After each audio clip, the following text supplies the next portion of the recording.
We're out here at Fort Sam National Cemetery in San Antonio, Texas.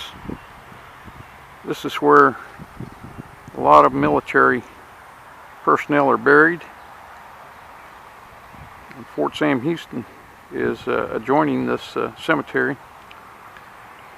A lot of American vets out here, and their kin, of course, wives, spouses.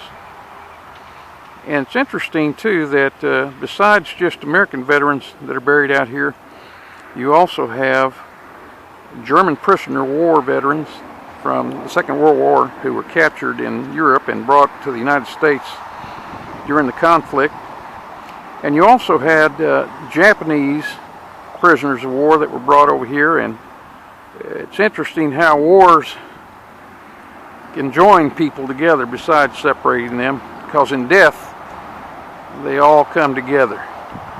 And you do have some German prisoner of war vets out here, along with Japanese prisoner of war from the Second World War buried out here, along with American veterans. So in death, enemies have been joined into the memorial tombs.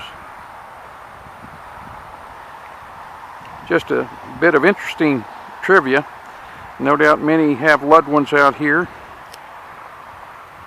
who sacrificed everything for the values they held dear and sincere. And of course, many of us think about those loved ones who have come and gone. My dad is out here. He was in the Navy during the Second World War. He actually joined in '39, spent the entire Pacific War in of course the Pacific, and then he was also engaged in the Korean War as a veteran. And he passed away here some 42 years ago now, 1975, August 10th, and is buried out here along with quite a number of other veterans.